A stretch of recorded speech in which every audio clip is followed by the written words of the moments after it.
All right, welcome back to another episode of Philadelphia Eagles Talk with Geoff and Matt as we circle back with everybody to touch base on off-season thoughts, developments, and just Eagles chat here for a little bit. It's been about a week or so since Matt and I did our past little exercise, which was pretty cool. We both had a draft on both offense and defense as far as who would be, we just drafted offensive defense, all-time Eagles players. So check that out. If you haven't already, just go back a video or two. Matt, welcome to the program as always. Any opening thoughts before we get going? No, not really. It's finally been a quiet couple of weeks, like 2 or 3 weeks here in Eagles Nation, so there's not too much to chit-chat about, but we'll hit a couple nuggets that maybe popped up in the press the last, 3 weeks, essentially, right? So I'll throw one out there just to get us started talking. Yeah. I saw more and more reports this past week about, and I don't know if it's just for clickbait or what, but I usually catch these things on Instagram or my Facebook page, and of course Facebook's it's all part of the metaverse anyways, so what's going around comes around with that. But more stories and little nuggets about how Tanner McKee is like the biggest secret on the Eagles roster that might be new to other people, but it's not new to us. So the Tanner McKee, I guess, merry-go-round of who might be interested in, the article I actually read had pictures of the Giants, the Cowboys, and I'm like, yeah, they would be suitors. The Cowboys themselves saw Tanner McKee play. I'm not sure they would ever trade him within the division, but no, I would not want to trade him in a division. Yeah, I wouldn't either. But you and I both agree he's the best kept secret on any NFL roster, and for these teams that, like the Browns, you've got five quarterbacks. Not a single one of them is better than Tyler McKee. 5 quarterbacks on your roster. I would take Tanner McKee over every single one of them without hesitation. Yep. And so, I believe the Saints are still the number one landing spot because of Kellen Moore knows what Tanner McKee can do. Yeah. He still has – they drafted a quarterback, but – They did. But you would Spencer Rattler is not terrible. He's not – I'm not trying to say he's as good as McKee, but he's not – I mean, he showed some ability what I saw last year. He showed some. Some. What you see in Tanner McKee – right, not the same. None of these other guys have shown is consistency. He's been consistent. The same guy 2 years ago that we saw throwing balls in preseason games, we're like, who's that guy? Yeah. That guy's consistently on the mark almost every time. Very accurate. Throwing the third string throws. Yeah. And if he gets in, and when Hurts was injured last year, we're like, yeah, some people are crossing this game off. And I'm like, no, we're thoroughly excited to get Pickett out of the way and get to Tanner McKee because we're like, that guy is the guy we want to see play with some starters. And he proved he could. So that's interesting to watch. And it's only going to get hotter, especially as they get into training camps and stuff. And as coaching staffs are looking at what they've got at quarterback and can we make a move now? Because some teams are going to be there like, hey, we've got a good roster. We just need a ball chucker over here. And McKee he's got height. He's got brains. Yep. He's got a good velocity on his throws. He can make all the throws. Throws a tight spiral. He does. People are missing out, man. I would have made a deal earlier in the offseason, but maybe people did call him. Maybe Howie turned him away because he knows the price is only going to go higher. So good on Howie for keeping him. And like we've talked about before, like we don't want to see him go. But the dude is going to get a chance to start probably somewhere this year, I think. Because the Eagles drafted McCord from Syracuse, I think they're more willing to let McKee go. And I think he's out the door. And good for him. That'll be my second team this year. We'll be rooting Tanner McKee on and watching those games. Yeah, you've been definitely more on the aggressive side of the Eagles, really wanting to making a move with McKee. I'm not there. Yeah, I do think should be playing in the league somewhere. But I don't think – I mean, you're almost putting a perception out there that you believe the Eagles are, like, in a rush to move him. Or you just feel that there's going to be so many opportunities for him that he's going to go somewhere this year. I'm not so sure about that. We'll see. I mean, if there's a big injury with a quarterback, and it's one of those teams that are on the borderline playoff team or something like that, and they're going to need a guy that they feel could step right in. Yeah, and then they could see the Eagles moving him. I don't think the Eagles are in a rush to move him, or will be moving him this year. Like if I had to put money on it, I think next year would be probably when they would move him. But what is nice is the validation that me and you were early on him when he first arrived here, and we saw and we're talking about at length about how impressive he was, and it's been all validated by the Eagles because they moved Pickett to make him the number 2, and that just tells you that the Eagles, because we didn't know at the time, like the Eagles see as much ability as we're seeing, and they answered that question because they moved Pickett and they opened the door for McKee to get promoted into the number 2 spot. So that was kind of cool to see that validation. But yeah, I don't see the Eagles moving this year outside of I don't see a team outside of an injury making a move for McKee this year. Next year, I think off season is when I think the Eagles will have some offers for McKee that they will consider. That's the way I kind of see it with McKee. I don't know. He's going to be playing in preseason. He's going to be playing plenty of ball in preseason. I think teams are going to be calling. But we'll see. We'll see. I don't want to. I don't want to be dismissive of anything that you just brought up, but I do think the market's going to heat up really fast going into this season. Well, part of it is like you mentioned, I don't want to lose him either. So I'd like I don't think the Eagles push him because I talked about this. Hurts is a physical quarterback. He runs the ball a lot. He stands in, takes hits. Yep. You know, he got through last year pretty much unscathed.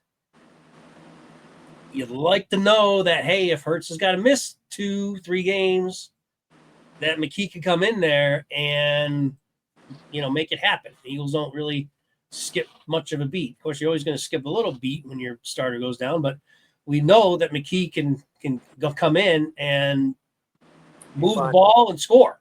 So we don't know that about McLeod yet, as much as I love him because he's from Syracuse, but he's totally untested and he's a raw rookie. And if there's no McKee here, you have as much faith. I don't know how you could have as much faith in McLeod stepping in for Hurts.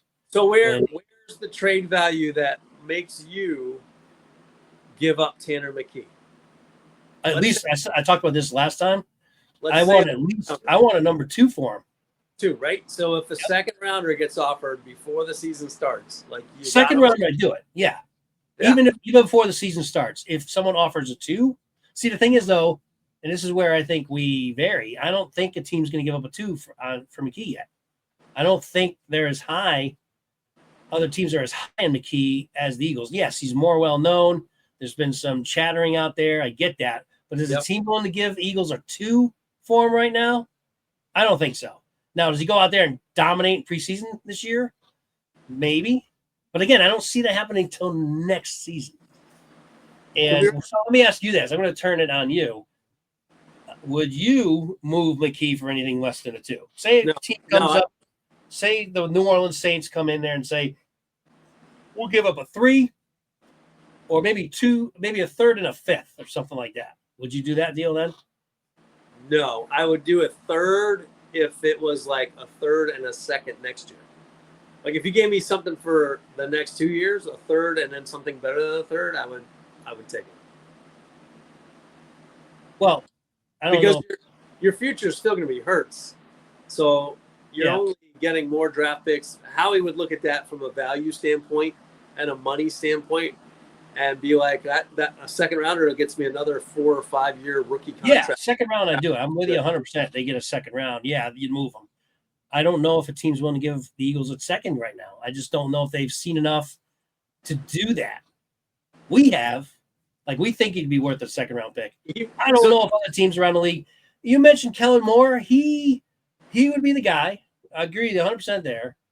But would he be able to convince the Saints, ownership that they're willing to give up a second rounder for a guy that's not played in the NFL other than, backup start against the, Cowboys? Well, the Saints have invested in Chris Olave and some other guys on offense. So it's like, if you want to take advantage of the guys, why are we going to toil around with trying to find a quarterback? If I got one. He's in Philly. He's won games for me. I know what he can do with the ball. Well, if that situation develops, I'm with you. If the Saints approach the Eagles before the season starts, or Spencer Rattler goes down and they know this rookie's not ready, before the trade deadline, let's go. Moore reaches out and makes a deal with Howie with a second-round pick.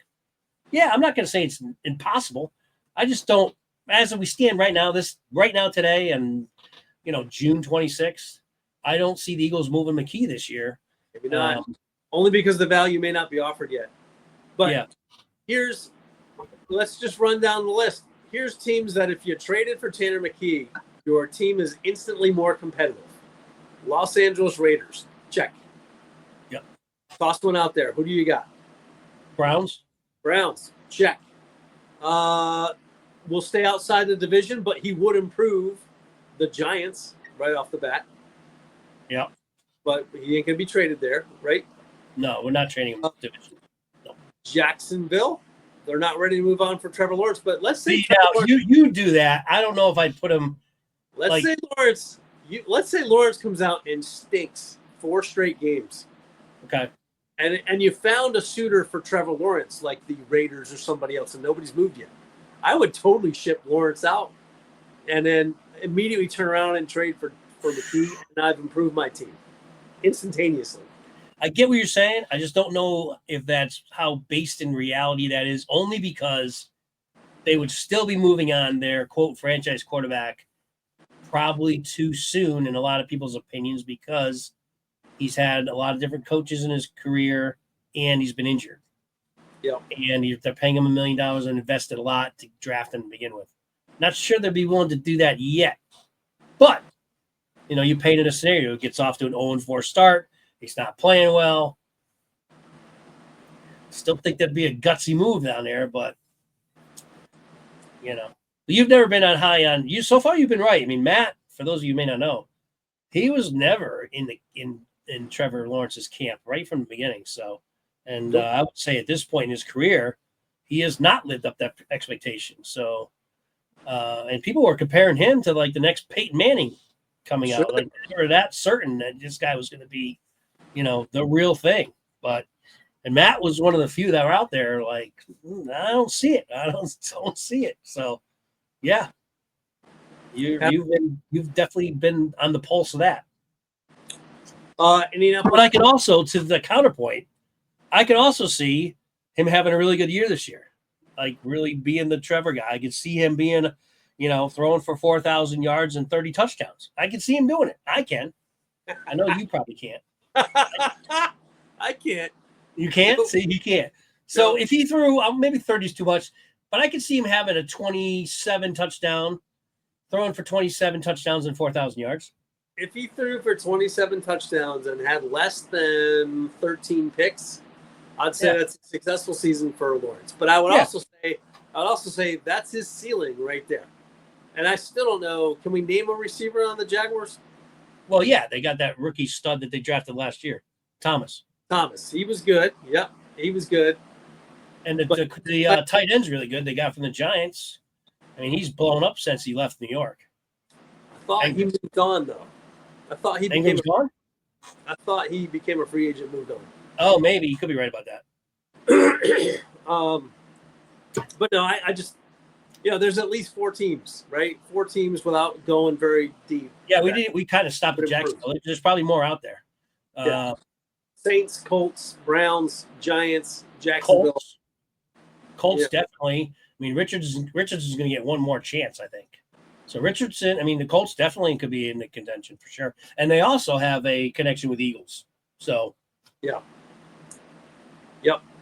So I don't know. I mean, I don't want to spend too much time on it. I mean, I personally. Wait till Tua goes down to Miami. There's number 6. Miami? With Tua? Well, Tua's good when he's there, but he's a concussion away from his career being over completely. Well, he's a concussion away from being done. Yellow mold in a wheelchair, basically. Yeah. It's pretty scary, his situation, for sure. Yeah. All right. Well, I wanted to get that Tanner McKee. Yeah, no, good topic of conversation. Leave us your comments. What do you guys think? Where do you stand on the Tanner McKee? Would you be willing to move him? And if so, how much would you need to get him, to get back in trade if they were to move on from him? Okay, so I mean, this show really is just about open thoughts here. The off season, just touch base. Very slow right now. Going on in the Eagles. This is probably the slowest part of the off season. Just the Eagles are just basically on vacation until they report back for training camp. Meantime, they're doing a lot of charity work. You're reading about the bicycle race they do every year.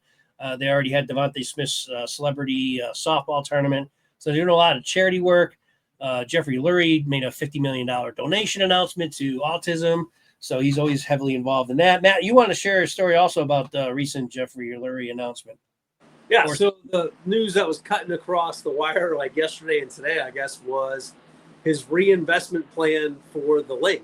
And for, the Link is how old now? Like over a decade? 15 years? Way over a decade. It's almost 20 years old, I think. 20 years? Yeah. It was 90 or early 2000, like 02 maybe? Something like that. Yeah, so it's over 20 years. Yep. Yeah, because McNabb's rookie season was the vet, and then he played most of his career in the Lake, right? So he played, again, I think it was like 3 years of the vet, 2-3 years of the vet, and then the Lake. I want to say 01 or 02 is when the Link opened. We could fact check that at some point, but let me Google it real quick. Go ahead and keep talking about what Lurie mentioned about it. We're over 20 years with the Link. Fantastic football stadium. If anyone's ever been there, there's no bad line of sight. Awesome. Great park. You can sit at the top of the stadium and still see the whole field. There's nothing that blocks any part of the end zone from anybody. But Lurie, there's been this buzz about how he's going to improve it to keep up with the other modern stadiums and stuff like that. And the clip I saw today said he wants to build it into a fortress, like essentially like a fortress for fandom. And I'm like, I don't know what that would look like, but it sounds amazing. And I assume that means building around the stadium and not changing much with the current structure of it, but just making more of an interactive experience on the way to the game. They kind of have that front patio area, out where the Foles statue is, and they usually have like all the photo ops and, just to the left of where where's the radio show where Eskin and Ike Reese would be up on the platform. WIP. Oh, no, that's WIP. And it's also WYSP or whatever it is, the 94.1 or whatever it is. YSP. Yeah. So that whole area there, I think that's the idea, is building out more of a structure. Maybe there's a roof over the heads of that area. Who knows? Well, that's always been important for Lurie because he has always been outspoken that he wants to have the Super Bowl there. But the league is never going to have, or not never, they did it in Giant Stadium. But the league is really resistant or hesitant to have it in a northern stadium because of the weather concerns that would impact the Super Bowl. Right. So usually dome. That's why it's always in a dome, yeah. I don't know if you could build a retractable roof on the Link. It doesn't look like it's really made for that, but I'm sure engineers can figure it out. Well, it would have to be retractable because there's no way they would put a dome, like a permanent dome, over the Eagles. That wouldn't happen. Unless they built that fortress with a ceiling. Like, imagine if you encased the entire Link under a structure. Like, who knows? That'd be an amazing. Well, we'll see. I mean, I'd love to see some of the early blueprints to see what his ideas are. I saw one, and I mentioned this to you. I'm not sure if we were on live at any point when I mentioned this, but I have seen some, not videos, but like artwork of the Link, and then again being remodeled. And on the top of the rim of the Link is like a nest-like feature, which would be freaking wild to make it look like that. I'll just see if I can pull it up so I can send it to you so you can see what I'm talking about, because it's really, really kind of need to see it. But if they had that in mind to be that creative, pretty wild to have. Like from TV, I just like Monday Night Football when they zoom in, with the drone cameras, and you just see like this gigantic nest, and inside the nest you peer into the the Eagles field. That'd be pretty cool, I have to say. So we'll see. I mean, that story will develop, I'm sure, and then we'll get to see artist drawings and things like that. But yeah, the best thing is for an owner, how many of these owners reach the end of their end of life for the stadium, and then they're trying to screw the taxpayers to build and rebuild another stadium or move. Like Robert Kraft played Connecticut to get a new stadium built in Massachusetts, and Jeff Lurie's like, no, I'm just going to reinvest my money right here and not screw the fans. So again, there's so much about Jeff Lurie. Looking at right now to the beginning of his career, I know there was fans that had doubt when he first bought the team, but I'm like, the guy is literally one of the top 3 to 5 owners in the league. And homer pick, I would say he's the best. He's up there with the Lamar Hunts and the greatest of all time in my book. There's no doubt about it. No doubt about it. And like I've said, I've always backed Lurie for just one reason. Even if the guy didn't have this wild success that he's had, he saved the Eagles from potentially moving to Arizona or California. That was very much on the line back then in the late or mid-90s. There was some real traction that the Eagles might actually move out of Philadelphia, and that would have been a travesty. And it was Jeffrey Lurie who came in and made the purchase and kept the Eagles in Philly. Because they were also thinking he was going to move. There was some skepticism, even though he came in and made the buy, because he's from California. Yeah. So there was a lot of people that didn't even believe him. They're like, okay, yeah, he's saving the Eagles, but the guy's from California. Is he really going to keep him in Philly? There's a lot of people are probably too young out there to realize that was a real possibility. So to Matt's point, or what I was saying is he's had an amazing run. He's one of the top owners in the league. But for me, he's had me at hello. From Jerry Maguire moment when he bought the Eagles and saved them. And he's big into the charities, like we've always said, and the green technologies. He's always been at the forefront of that for the entire league. A lot of the other NFL teams have mirrored what he's done for green technologies and all that he's implemented and put in the link really from the beginning. Yeah. So, wind turbines at the top of the stadium. That was put on the link, I think, the year or two afterwards. By the way, I did Google it, and I was almost right on. So the link opened in 2003. So it's 22 years old. 2003, man. Yep. We've almost been to a game there every year. Almost missed last year. Yeah. Yeah. So I don't know. Jeff Lurie's buzzing in the news. Other than that, I don't have much else to go on other than Nolan Smith has been on my mind about I don't think people are ready for how good he's going to be next year. I think he's going to absolutely. And here's a guy that we talked about that was his window's closing, right? Nakobe Dean, Nolan Smith, they're young, but their window was closing when we did all the preseason stuff last year. Rewind the clock a year ago, and we're like, well, yeah, Devontae Smith, what have they hit their ceiling? Is their window closing? They better prove something now. And I'm like, man, Nolan Smith. They both did. I mean, give Nakobe credit too. Let's not forget about him. He was playing awesome. Poor Nakobe got hurt though. I don't know. We'll see. He's back in the competition with folks now in this offseason. He'll probably win the job, but Nolan Smith is primed to make a huge leap this year if he just keeps doing the work he's been doing. I think the key to him, he's going to have the speed. The key to him is injury, of course. And last year he stayed pretty healthy, although he did have off-season surgery again. So he got hurt. He explained the play. He got hurt. I don't know. You might have saw the same interview that I've seen. He was on. Which, by the way, I keep talking about it. Their podcast, Blankenship and Cooper DeJean, awesome. I love their podcast. And they had Smith on there recently. And he said he got injured. The play he got hurt in the Super Bowl was on the Jalen Carter when he freaking nailed, looked like he decapitated Mahomes. And, there was a fumble on the play. And I think it was Ojomo. Was it Ojomo who recovered it or Williams? One of those two. But the guy that was ready to recover it because it was right there, the ball was Smith. But he literally could not move his arm because on that play, and you can see it, on that his pass rush, he gets chipped hard by the fullback, or I think it was a fullback or tight end, like nailed him, kind of almost blindsided him. Blindside may sound like a cheap shot. It wasn't a cheap shot, but he hits him in his arm. He said, "Come completely dead," and he couldn't move his arm. So the ball's fumbled. He sees it, and he said he's like, "Get the ball, and he's standing there, and he couldn't get the ball. So he's like, I'm screaming at him to get the ball. It's funny the way he explains it.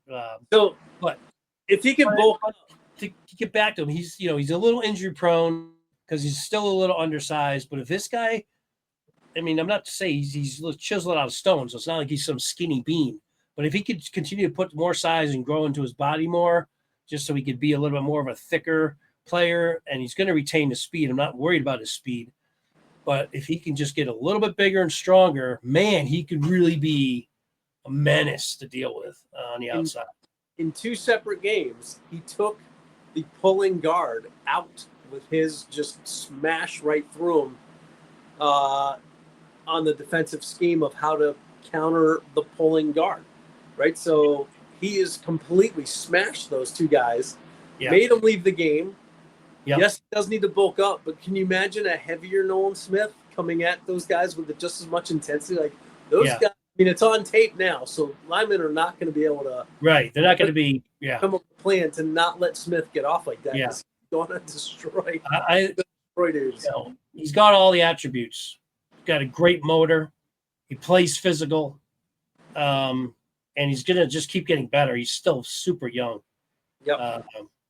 I'm not worried. The only worry I have on him is just staying healthy. That's my only concern about Smith. I think I'm with you. He's going to continue to be a menace and continue to get better. Not worried about his ability. He's shown it he could do. He's only get better. I just want him to stay healthy. And because they need to. They don't have a lot of depth at the end. So they really need him to stay healthy.